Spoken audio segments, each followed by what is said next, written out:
Assalamualaikum warahmatullahi. Alhamdulillah. Alhamdulillahi rabbil alamin. Wa bihi nasta'in ala umurid dunya waddin. Wassalatu wassalamu ala asyrafil anbiya'i wal mursalin wa ala alihi wa sahbihi ajma'in. Amma ba'd. Hadirin mukminin mukminat, tuan-tuan dan puan-puan muslimin muslimat.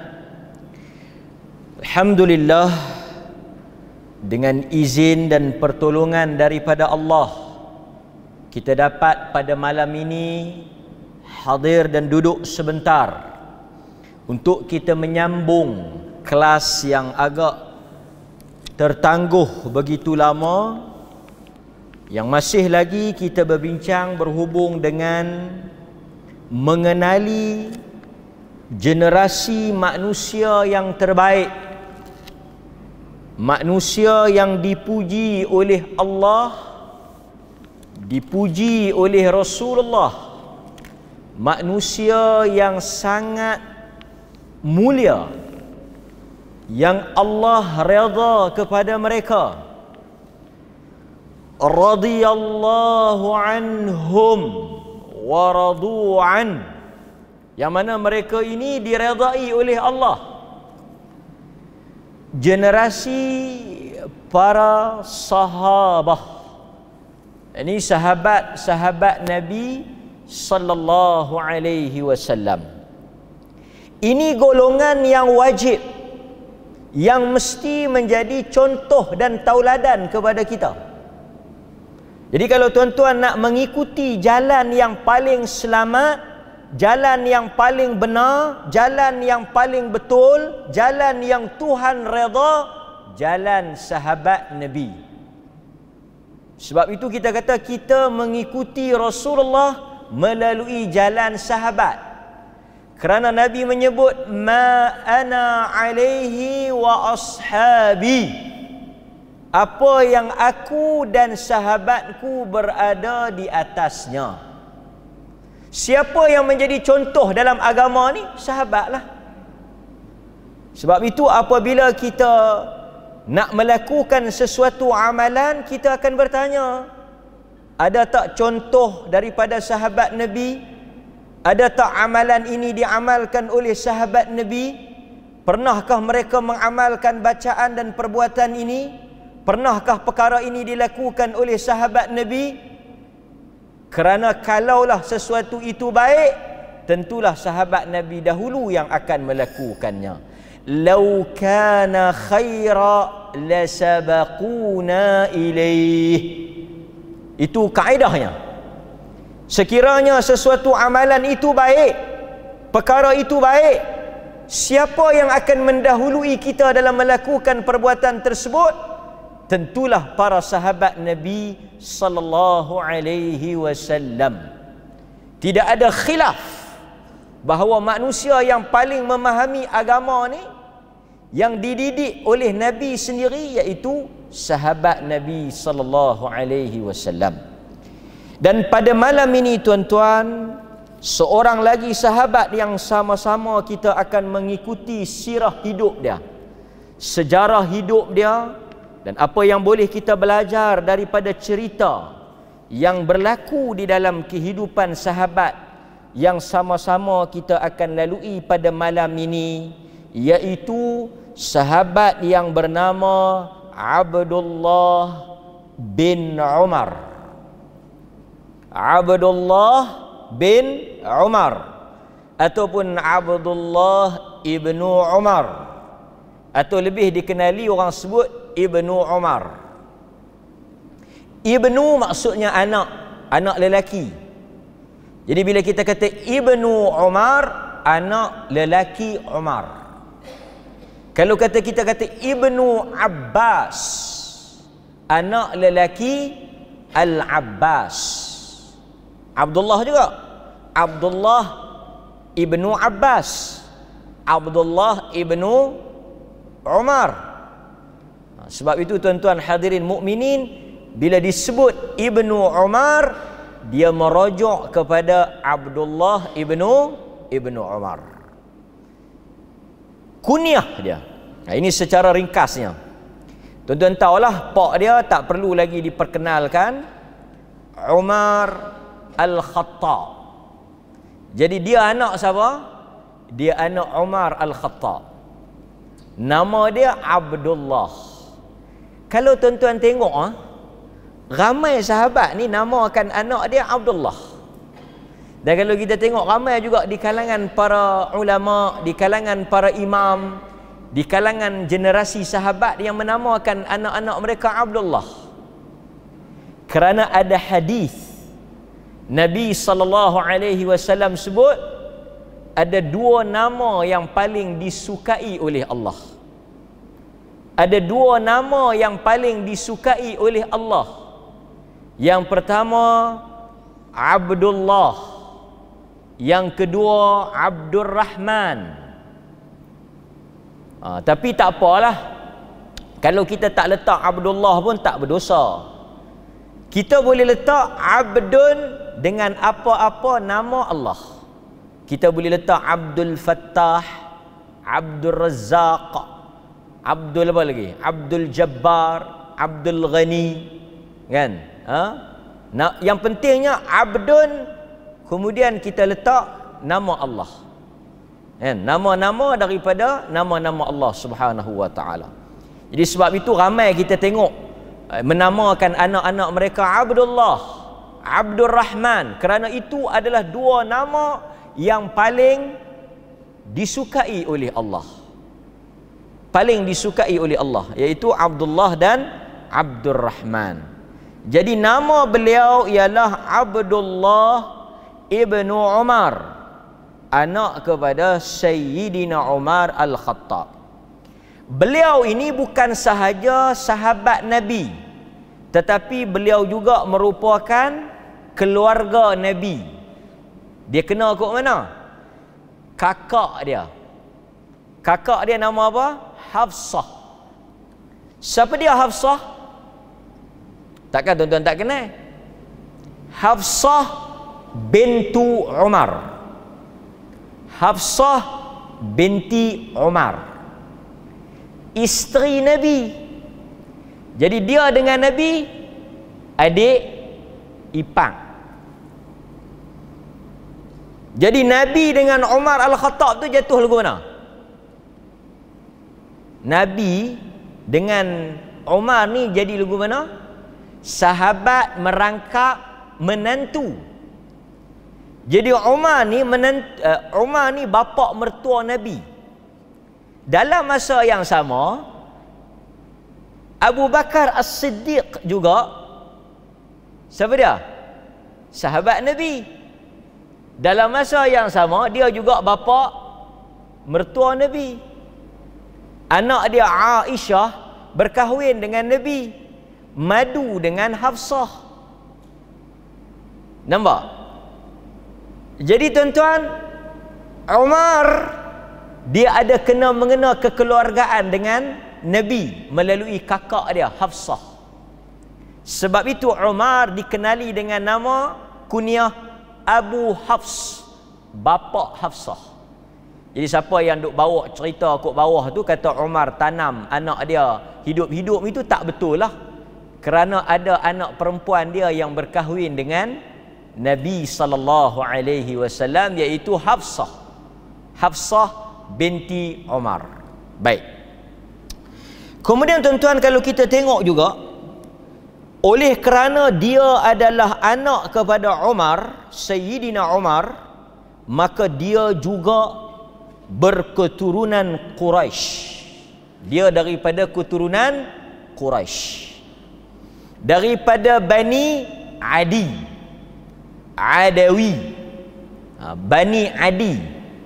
Umar kan daripada Bani Adi, kan? Bani Adi. Kita ada Bani bagi, Bani Tamim. Siapa dia tu Bani Tamim? Bani Tamim ni pun Quraisy juga. Quraisy tu besar. Dalam Quraisy tu ada bani-bani pula. Ada kabilah-kabilah pula bawah tu. Kan? Okey. Beliau ni masuk Islam ketika masih lagi kanak-kanak. Dia masuk Islam masih lagi kanak-kanak. Sebab itu Abdullah ibnu Umar ini dikenali sebagai Sigharus Sahabah, sahabat yang kecil. Dia bukan sahabat besar, dia sahabat kecil. Apa makna sahabat kecil? Kalau tuan-tuan kena ingat nah, ada sahabat yang dikenali dengan Kibarus Sahabah, sahabat yang besar. Sahabat yang besar ni maksudnya sahabat yang masa Nabi hidup mereka dewasa, mereka tu orang tua-tua. Tapi kalau masa Nabi hidup, mereka ni budak-budak 9 tahun, 8 tahun, 7 tahun, kan, 10 tahun, mereka dikenali sebagai sahabat kecil lah. Sahabat kecil.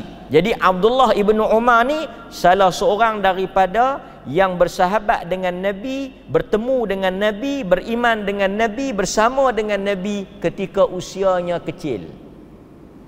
Ketika usianya kecil. Beliau berhijrah ke Madinah bersama dengan ayahnya. Ketika beliau berhijrah ke Madinah, beliau belum baligh. Nanti kita sebut berapa umur dia. Berapa umur dia? Tuan-tuan tahu dah, Abdullah ibnu Umar ni bila dia pergi ke Madinah, kalau kita boleh sebut sikit, kalau dia pergi ke Madinah,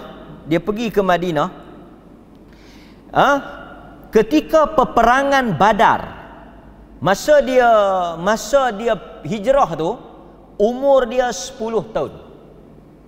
Umur dia 10 tahun. Kemudian sebab tu kita kata dia belum balik. Umur dia 10 tahun dia berhijrah. Ketika peperangan Badar, umurnya 13 tahun. Dan dia dah offer nak join perang. 13 tahun nak pergi perang. Sebab itu pada zaman itu, kanak-kanak membesar dalam keadaan mereka cepat matang kerana suasana tumbesaran tu. Tetapi Nabi tolak kerana masih lagi belum cukup umur, tak boleh. Kemudian pada peperangan Uhud, umurnya ketika itu 14 tahun. 14 tahun. Belum lagi masuk peperangan Uhud. Beliau masuk peperangan yang pertama, menyertai peperangan yang pertama ialah pada peperangan Khandaq. Jadi Badar tak join, tak cukup umur. Uhud, nombor 1 perang Badar, nombor 2 perang Uhud, dua-dua tak join, umur tak cukup, baru 12-13 tahun. Masa peperangan Khandaq 15 tahun. Ketika itu dah cukup umur. Peperangan yang pertama dia join bersama dengan pasukan Rasulullah ketika umur dia 15 tahun, peperangan Khandaq, peperangan parit. Itu antara sejarah awal Abdullah ibnu Umar. Okey. Kemudian kita tengok juga apa yang berlaku kepada beliau. Beliau menyertai peperangan Khandaq ketika usia beliau berumur 15 tahun. Cuba kita tengok anak-anak kita umur 15 tahun, apa mereka duk buat. 13 tahun nak join, 13 tahun tu nak join perang lah. Kita tak suruh pergi perang lah.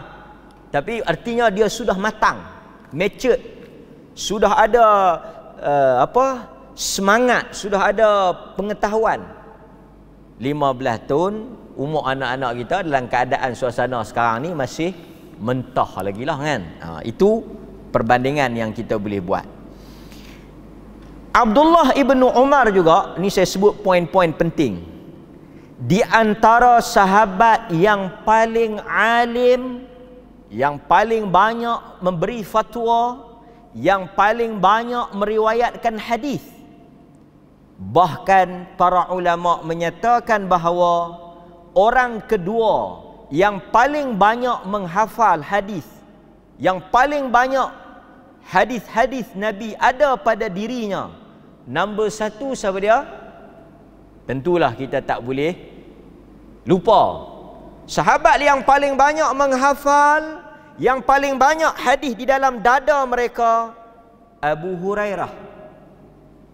Itu tuan-tuan kena ingat, nombor 1 sahabat yang paling banyak ingat, hafal hadis, Abu Hurairah nombor 1. Nombor 2 yang paling banyak mengingati hadis, menghafal hadis, yang terkumpul di dadanya, Abdullah ibnu Umar. Sebab itu kalau kita baca hadis, kita akan kata an ibni Umar radhiyallahu anhuma an Abdullah ibn Umar. Kan kita akan baca selalu. Tuan-tuan kalau nak tahu sahabat tu banyak hadis, tuan-tuan duk baca hadis, tuan-tuan dengar Abu Bakar berapa kali? Saya nak tanya tuan-tuan, dan tuan-tuan duk pergi mengaji rata-rata tu, tuan-tuan dengar nama Abu Bakar ni sebagai perawi hadis berapa kali? An Abi Bakrin radhiyallahu anhu. Berapa kali? Dengan tuan-tuan duk dengar an Abi Hurairah radhiyallahu anhu, an Abdullah ibn Umar, an ibni Umar. Itu cara kita nak tahu sahabat tu banyak hadis. Sahabat yang banyak hadis, nama dia kita akan selalu dengar. Kan? Okey. Dikatakan sahabat yang paling alim, yang paling mengetahui tentang hukum haji di kalangan sahabat-sahabat Nabi, Abdullah ibnu Umar. Abdullah ibnu Umar ni alim fatwa hukum, khususnya berkaitan dengan haji. Dia meriwayatkan hadis 168 hadis yang disepakati oleh Al-Bukhari dan Muslim.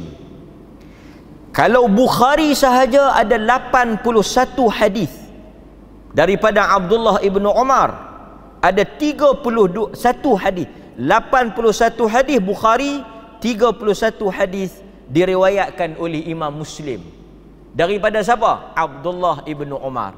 Kalau diambil Bukhari Muslim ada 168. Artinya dia sahabat yang banyak kan? Banyak meriwayatkan hadis.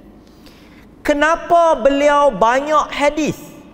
Adakah kerana beliau meminum air jampi, memakan kismis cerdik, ataupun memakan anai-anai yang makan Quran? Mai mana cerdik dia ni? Cerdik dia ni mai daripada guru yang banyak, mari daripada semangat menuntut ilmu yang kuat. Walaupun ketika Nabi hidup dia kanak-kanak, tapi dia rajin. Guru-guru dia, bapa dia sendiri, Umar Al-Khattab, dia ambil hadis daripada bapa dia. Dia ambil hadis daripada Abu Bakar, daripada Uthman, daripada Ali, daripada kakak dia isteri Nabi. Jadi dia pergi mengaji dengan kakak dia. Dia pergi ambil hadis Nabi tu daripada kakak dia. Kakak dia dengar daripada Nabi, kakak dia bagi tahu dekat dia, dia hafal, dia ingat. Itu yang hebat tu. Nampak tuan-tuan? Sahabat-sahabat Nabi ni mereka menghabiskan hidup mencari hadis Nabi. Mereka tidak pergi duk kalut kabat gunung.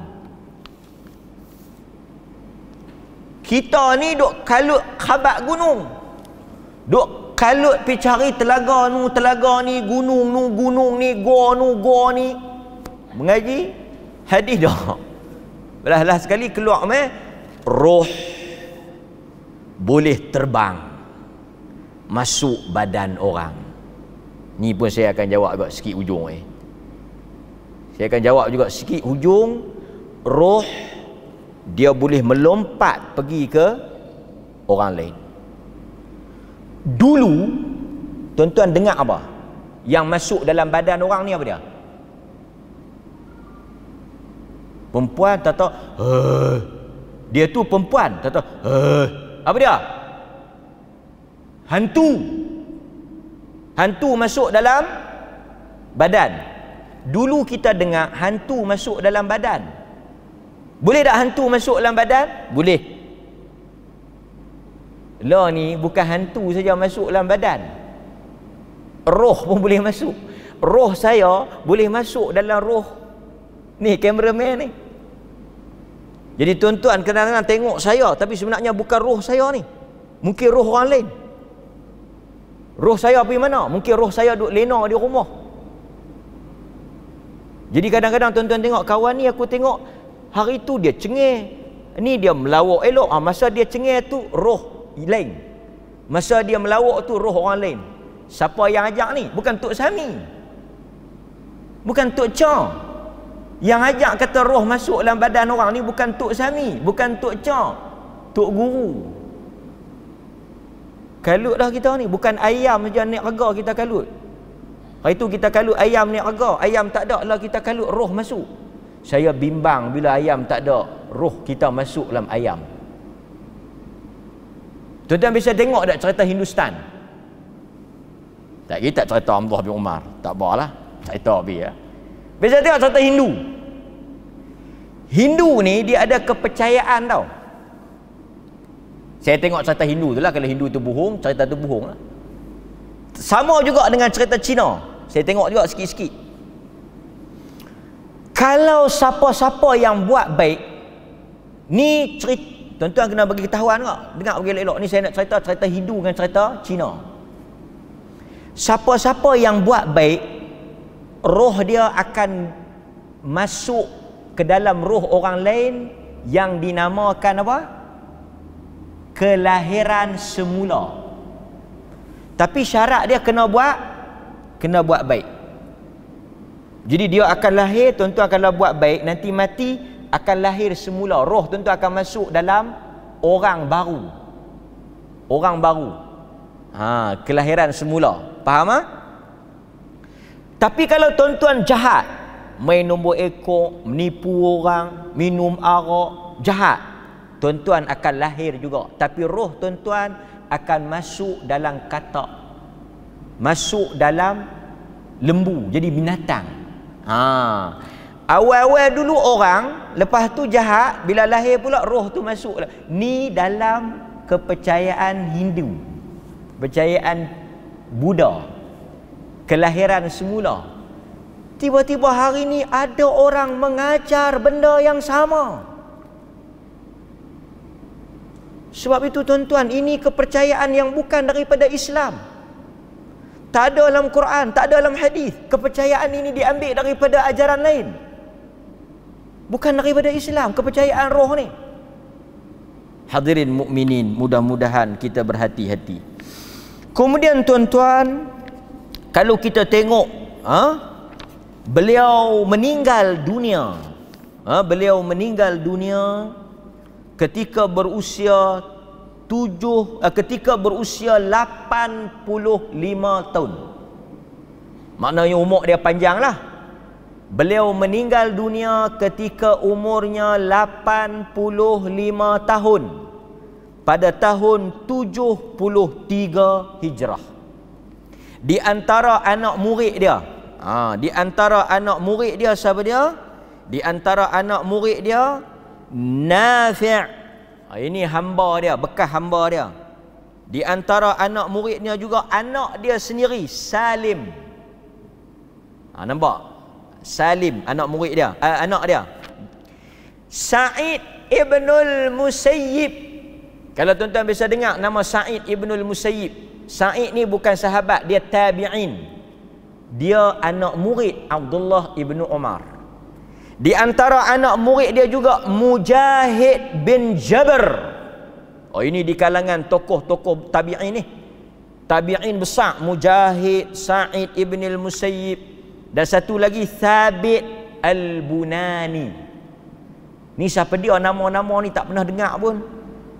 Sa'id ni, Mujahid ni, depa daripada kalangan tabi'in. Depa ni murid kepada siapa? Murid kepada Abdullah ibnu Umar. Baik. Kemudian kalau kita tengok juga sedikit tentang kisah hidup beliau. Kisah hidup beliau.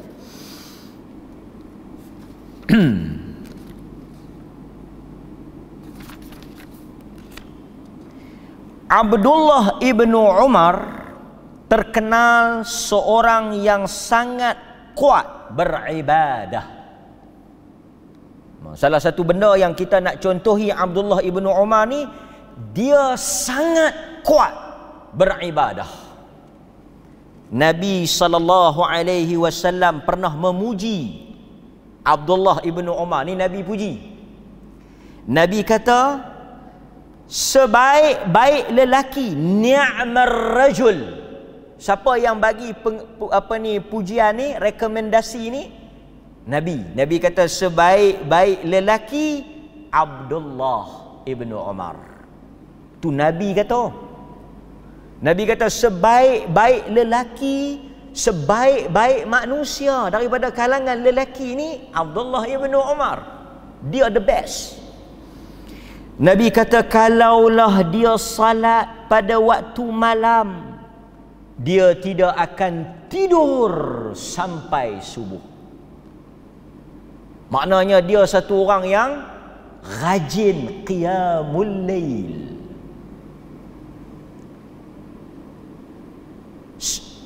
Khadam dia Nafi' cerita. Ni kalau tuan-tuan nak tiru boleh. Pasal itu saya kata tiru sahabat ni bagus. Kata Nafi', Nabi kata Abdullah ibnu Umar ni kalau dia salat malam, dia tidur dulu, lepas tu dia salat malam sampai ke subuh. Dia tak tidur lah. Tuan-tuan, Nafi' ni anak murid merangkap maula, khadam dia. Nafi' cerita, Abdullah ibnu Umar ni nombor satu, dia akan ambil wudu, salat, dan dia akan baca Quran sepanjang malam. Cuma dia akan berhenti bila? Dia akan tanya kami, sok tak lagi? Dia semayang malam, dia tanya dekat hamba dia, sahur ke tak lagi? Apa makna sahur ke tak lagi? Nak masuk subuh tak lagi? Hamba dia kata, tak lagi, lambat Dia mengkik mayang Mayang baca Quran, dia tanya lagi, subuh tak lagi? Dekat nak subuh dah, sahur tak lagi? Tak lagi. Dia mengkik, dia mayang, dia baca Quran, dia mayang, dia baca Quran. Lepas tu dia tanya lagi, sahur tak lagi? Sahur dah. Maksudnya dekat nak subuh, dia akan tutup dengan witir. Lepas tu dia pergi sembahyang subuh. Itu rutin dia. Dia mengkik mayang-mayang, dia rasa macam dekat nak subuh, dia tanya, sahur lagi? Belum. Mayang lagi. Sahur lagi? Belum. Sahur lagi? Ya. Dia pun bangkit, witir. Maknanya tutup lah. Sebab Nabi ajar witir sebagai penutup. Jadi kita tirulah. Dan dikatakan tuan-tuan, kalaulah Abdullah ibnu Umar ni miss salat Isyak berjamaah, dia mari ke masjid, dia miss. Abdullah ibnu Umar ni kalau dia miss mayang jemaah, sepanjang malam itu dia akan salat sampai subuh. Dia rasa guilty, feel guilty. Pasal apa? Cuai. Dia terlepas satu kali semayang Isyak berjamaah, dia rasa bersalah, dia rasa berdosa. Benda tu sebenarnya tak berdosa, pasal dia terlepas, bukan dia sengaja. Dan dia duduk semayang tiap-tiap malam lah, tapi dia rasa bersalah, dia rasa berat, dia rasa tak kena. Dia akan tebus kesalahan dia tak dapat semayang berjamaah itu dengan dia salat sepanjang malam sampai subuh. Dia akan habiskan semayang malam tu sebagai tebusan kepada dia terlepas semayang Isyak tadi. Kita kalau semayang terlepas Isyak, bukan kita semayang terlepas Isyak, terlepas apa pun kita tak rasa apa. Nampak? Kemudian tuan-tuan, Abdullah ibnu Umar terkenal sebagai orang yang sangat apa dia? Rajin bersedekah. Rajin bersedekah. Dikatakan dia pernah bersedekah dalam satu waktu 30,000. dan dia tidak pernah makan sepotong daging dalam sebulan. Punyalah zuhud, punyalah dia tak apa, tak tertewas dengan godaan dunia ni. 30,000 dia sedekah. Dan dalam sebulan, kata hamba dia Nafi', maula dia tak makan daging. Sebulan tak makan daging. Sedekah ke orang, bagi ke orang. Nampak? Kemudian tuan-tuan, kata Nafi' lagi, Muawiyah pernah hantar 100,000 kepada Abdullah ibnu Umar. Tuan-tuan, Muawiyah bagi dekat dia hadiah dekat dia 100,000. Kalau kita buat apa? ASB ya. Public muncul. Simpanlah orang bagi 100,000. Kata hamba dia, duit tu tak ada setahun habis. Muawiyah bagi dekat dia 100,000. Tak sampai setahun habis. Sadaqah. Sadaqah. Itu dia tuan-tuan, Abdullah ibnu Umar. Ketika dia wafat, dia telah membebaskan 1,000 orang hamba. Tuan-tuan boleh bayang? Masa dia wafat tu, jumlah hamba yang dia merdekakan 1,000 orang. Hei, 1,000 orang ni kalau seorang 50,000, berjuta. Merdeka kan? Orang tu buat baik sikit, merdeka. Pernah satu hari dia salat, hamba dia menjadi makmum semayang dengan dia. Merdeka terus. Dia tak bagus hamba ni, rajin semayang, merdeka. Itu dia, nampak? Kemudian tuan-tuan hadirin mukminin, kalau kita tengok juga di dalam kisah hidup dia, kata Aisyah radhiyallahu anha, ni Aisyah kata, Aisyah ni isteri Nabi yang paling kuat ilmu dia, yang paling banyak. Dia kata apa? Aisyah kata ni, mulut Aisyah kata, aku tidak pernah melihat sesiapa pun di atas dunia ini yang paling kuat mengikuti Nabi melainkan Abdullah ibnu Umar. Orang yang paling kuat, orang yang paling tepat, orang yang paling, orang kata apa, tiru, semangat ikut Nabi ni Abdullah ibnu Umar. Siapa dia yang kata? Isteri Nabi. Yang sama macam Nabi ni, yang sebiji buat macam Nabi ni, Abdullah ibnu Umar. Itu dia. Tapi tuan-tuan, ni saya nak kata, Abdullah ibnu Umar ni siapa dia? Orang yang paling kuat ikut Nabi, orang yang paling tepat, orang yang paling mirip dengan perbuatan Nabi sallallahu alaihi wasallam. Sehingga kan apa? Dia tidak akan salat melainkan di mana tempat Nabi salat. Dia tidak akan melakukan sesuatu melainkan di mana Nabi sallallahu alaihi wasallam melakukan perkara tersebut. Tang mana Nabi salat, dia salat. Tang mana Nabi doa, dia doa. Tang mana Nabi duduk, dia duduk. Tang mana Nabi berhenti, dia berhenti. Tang mana Nabi berteduh, dia berteduh. Dikatakan dia ni sebelum wafat, sebelum dia meninggal, mata dia buta. Mata dia buta.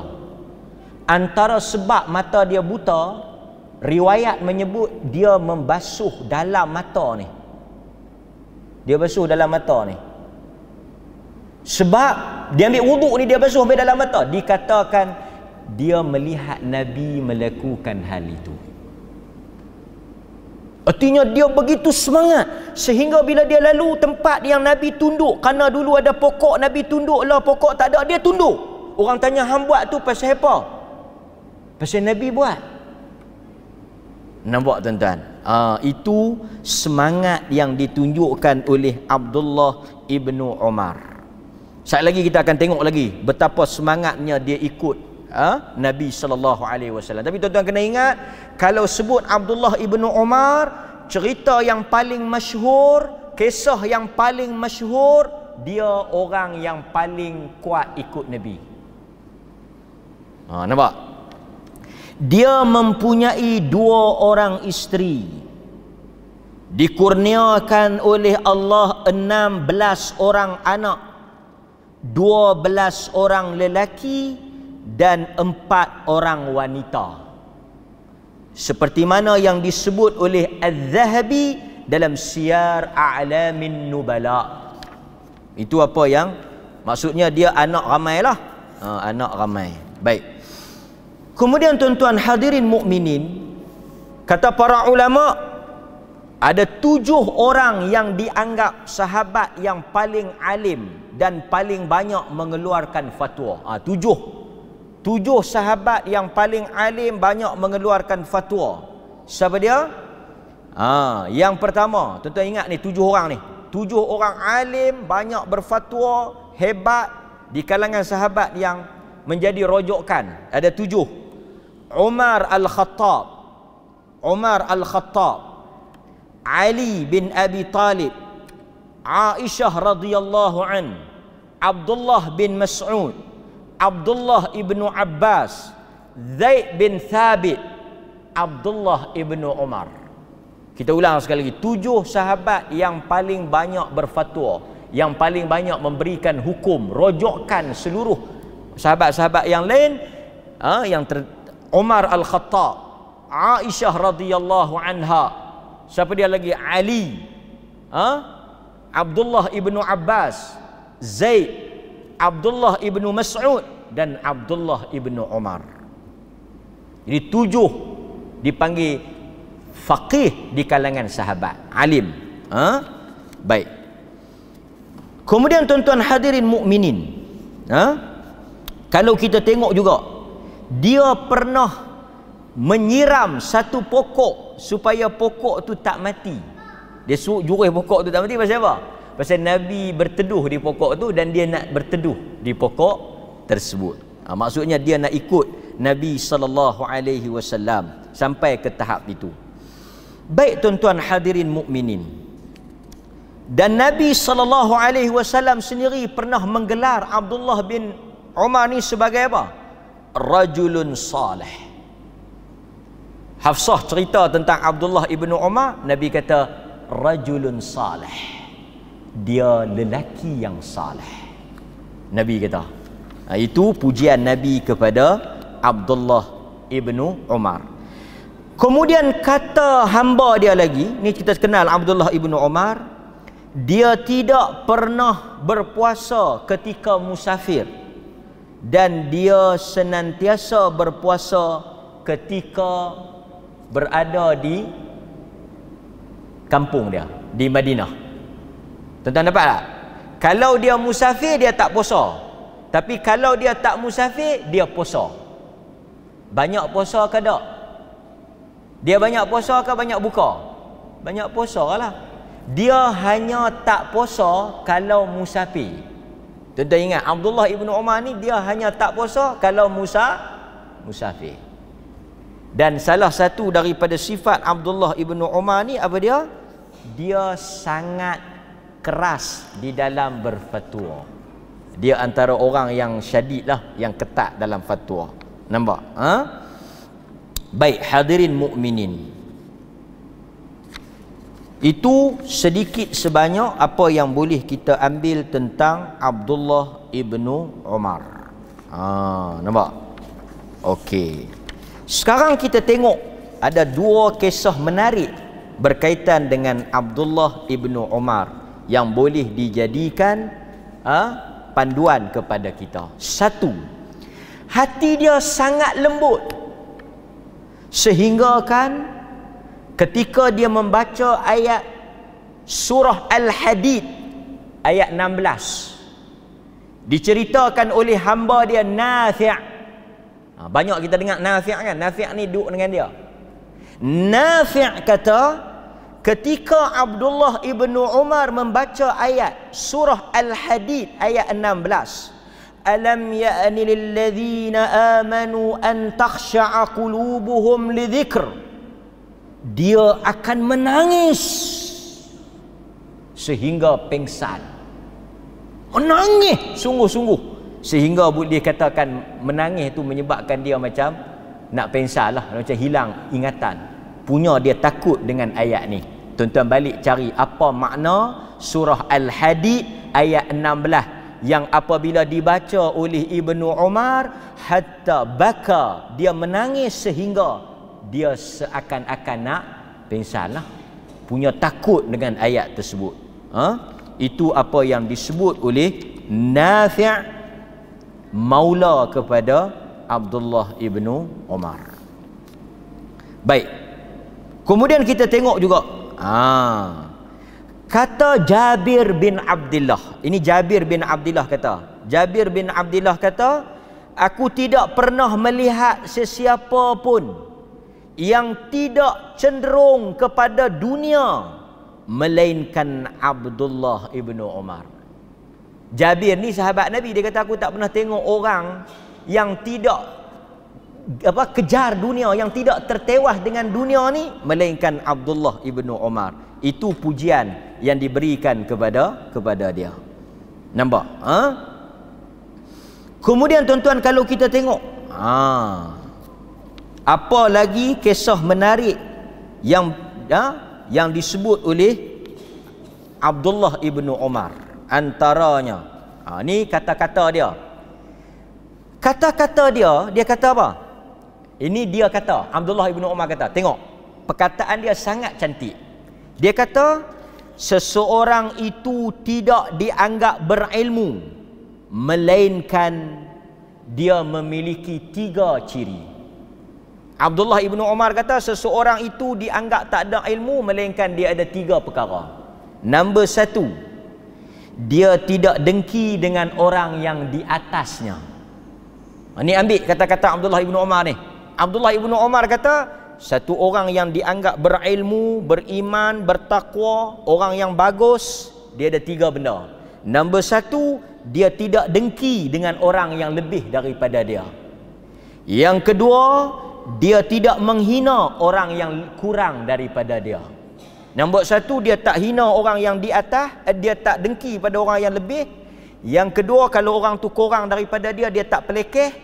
Yang ketiga, dia tidak menjual ilmunya untuk mendapat habuan dunia. Kalau siapa yang ada 3 ciri ni, kata Abdullah ibnu Umar, dia seorang yang alim, seorang yang ada ilmu, bertakwa. Yang pertama, bila dia tengok orang lebih pada dia, dia tak ada dengki. Kalau orang kurang daripada dia, dia tak peleceh, dia tak pelekeh, dia tak hina kawan tu. Yang ketiga, dia tak gadai ilmu dia untuk habuan dunia. Itu kata Abdullah ibnu Umar radhiyallahu an. Kemudian tuan-tuan hadirin mukminin, kita tengok juga satu peristiwa yang berlaku kepada Abdullah ibnu Umar. Mari kita tengok apa yang berlaku kepada Abdullah ibnu Umar. An Nafi' anna rajulan atasa ila jambin ibni Umar faqal alhamdulillah wassalamu ala rasulillah. Nafi' cerita, Nafi' lagi, nama Nafi' ni duk keluar lagi pasal dia orang yang dekat dengan Abdullah ibnu Umar. Dia kata apa? Dia kata anna rajulan, adalah seorang lelaki, atasa ila jambin, dia bersin di sebelah Abdullah ibnu Umar. Bersin, atasa bersin. Nabi kata al-utas minallah, bersin itu daripada Allah. Wattatha'u minasyaitan, menguap itu daripada syaitan. Menguap ni daripada syaitan, bersin tu daripada Allah. Apa maksudnya? Panjang kalau kita nak syarah. Tapi menguap ni satu perbuatan yang kita disuruh kontrol. Jangan. Nabi tak suka. Nabi kata bila kamu menguap, kamu tutup mulut. Dan ada riwayat yang menyebut para nabi ni dilindungi daripada sifat menguap. Pasal itu bila kita menguap, kita kena tutup mulut, kita kena lawan, kita kena getap. Kita jangan buka mulut kita macam apa? Tuan-tuan bisa tengok Rhinoceros. Rhinoceros, kita tengok rhinoceros. Badak. Badak sumbu. Cuba tengok badak sumbu menguak. Bisa tengok badak sumbu, dia buka tu kan. Nabi tak suka. Nabi suruh kita tutup. Dalam salat pun Nabi suruh kita tutup. Jangan keluarkan bunyi. Nabi tak suka kan. Okey, jadi lelaki ni dia bersin atasa. Dia bersin sebelah Abdullah ibnu Umar. Dia kata, dia bersinnya dia kata, alhamdulillah wassalamu ala rasulillah. Hashim, alhamdulillah wassalamu ala rasulillah. Abdullah ibnu Umar duduk dekat dengan dia, dengar dia kata lagu tu. Dia kata apa tuan-tuan? Dia kata alhamdulillah wassalamu ala rasulillah. Segala puji bagi Allah, salam ke atas Rasulullah. Abdullah ibnu Umar dengar dia cakap macam tu, dia baca macam tu. Abdullah ibnu Umar kata, wa ana aqul alhamdulillah wassalamu ala rasulillah wa laysa hakadha 'allamana rasulullah sallallahu alaihi wasallam, 'allamana an naqul alhamdulillah ala kulli hal. Dia kata hang sebut alhamdulillah wassalamu ala rasulillah. Bersin ni, kalau kita bersin kita kata apa? Alhamdulillah. Takat tu ya yang Nabi ajak. Kawan ni pi tambah wassalamu ala rasulillah. Abdullah ibnu Umar kata siapa ajak? Abdullah ibnu Umar tanya siapa ajak wassalamu ala rasulillah tu, siapa ajak? Siapa suruh tambah?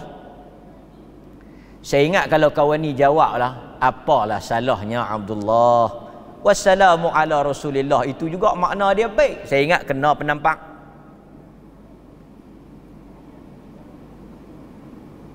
Abdullah ibnu Umar kata walaysa hakadha 'allamana Rasulullah. Nabi tak pernah ajak kami ni bacaan macam tu. Nabi walaysa hakadha 'allamana. Nabi tak ajak ni. Nabi kata alhamdulillah ala kulli hal. Itu yang Nabi ajak. Adapun alhamdulillah wassalamu ala Rasulillah, Nabi tak ajak. Tambahan tu Nabi tak ajak. Hang boleh mana? Abdullah ibnu Umar tak kira tambahan tu elok ke baik ke apa, dia kata walaysa hakadha 'allamana. Bukan Nabi ajak, dia berhenti tang mana Nabi ajak. Di mana Nabi ajak dia berhenti dekat tu. Ini sikap Abdullah ibnu Umar. Dia tak pegang pertambahan tu baik, dia tak pegang apa salahnya tambahan tu, lebih baiklah dia bagi panjang lagi banyak pahala. Betul tak? Alhamdulillah pendek, alhamdulillah wassalamu ala rasulillah panjang, itu lagi bagus. Tak. Dia pegang apa? 'Allamana Rasulullah. Apa yang Rasulullah ajar. Sikap Abdullah ibnu Umar. Jadi tuan-tuan, kita bagi laluan kepada azan, dan sekejap lagi saya akan buat kesimpulan daripada riwayat hidup Abdullah ibnu Umar radhiyallahu anhuma.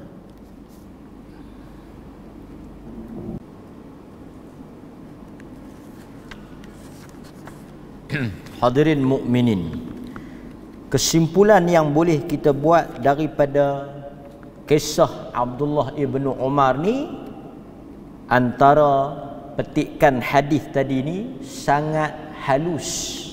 Beliau menjunjung sunnah Nabi sallallahu alaihi wasallam, sehingga kan beliau tidak boleh menerima ada tambahan selain daripada apa yang diajar oleh Nabi sallallahu alaihi wasallam.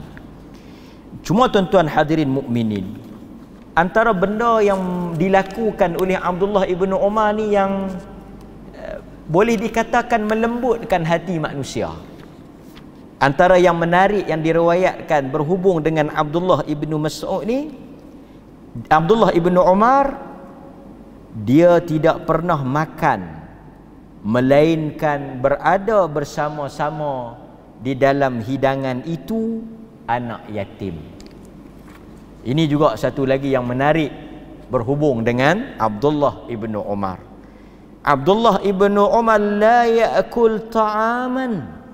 Dia tidak akan makan suatu makanan melainkan ada bersama-sama menyertai makanan dan hidangan itu yatim, anak yatim. Ini yang dikatakan wara', zuhud, taqwa. Abdullah ibnu Umar. Mudah-mudahan tuan-tuan banyak perkara yang kita dengar, yang kita ambil daripada Abdullah ibnu Umar. Kemudian akhirnya saya tutup dengan apa yang disebut oleh Abdullah ibnu Umar daripada Al-Hasan Al-Basri. Al-Hasan Al-Basri ambil perkataan ni daripada Abdullah ibnu Umar. Jika kamu ingin mengikuti sunnah, ikutilah sunnah orang yang telah mati. Abdullah ibnu Umar kata, jika kamu ingin mengambil dan mengikuti sunnah, mengambillah sunnah orang yang telah mati. Siapakah orang yang telah mati itu? Mereka ialah sahabat-sahabat Nabi.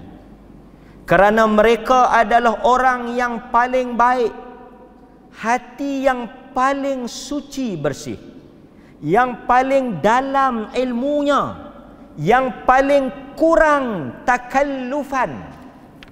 Abdullah ibnu Umar kata, kalau nak ikut, hampa ikut orang yang dah mati. Orang yang dah mati ni selamat. Siapa dia? Orang yang dah mati yang selamat ni siapa dia? Ashabu Rasulullah. Sahabat-sahabat Rasulullah sallallahu alaihi wasallam. Kerana mereka ini adalah umat yang terbaik, hati yang paling terang, bersih, orang yang paling dalam ilmunya, orang yang paling sedikit takalluf. Takalluf ni orang yang tak menyusahkan diri, orang yang tak mereka-reka. Dan mereka ini orang yang dipilih oleh Allah untuk menjadi sahabat kepada nabinya, dan merekalah yang membawa agama kepada kita. Maka kata Abdullah ibnu Umar, tirulah akhlak dan jalan sahabat. Mereka adalah sahabat-sahabat Nabi yang berada di atas hidayah, jalan yang lurus. Itu kata Abdullah ibnu Umar. Dia suruh kita ikut siapa? Dia suruh kita ikut sahabat. Jadi sebab itu hadirin mukminin, apa yang tak dilakukan oleh sahabat Nabi, kita elakkan daripada melakukannya. Apa yang dilakukan oleh sahabat Nabi, kita ikut. Itu jalan yang paling selamat, the way of sahabah. Orang putih kata the way of sahabah, jalan sahabat Nabi. Macam mana kita nak beragama? Kita beragama mengikut sahabat Nabi. Itulah jalan yang paling selamat. Mudah-mudahan Allah Ta'ala memberikan rezeki, taufik, supaya kita kalau tak boleh keseluruhan kisah hidup Abdullah ibnu Umar, sekelumit daripada riwayat hidup dia ni boleh kita jadikan. Antara yang benda yang boleh kita ikut apa dia?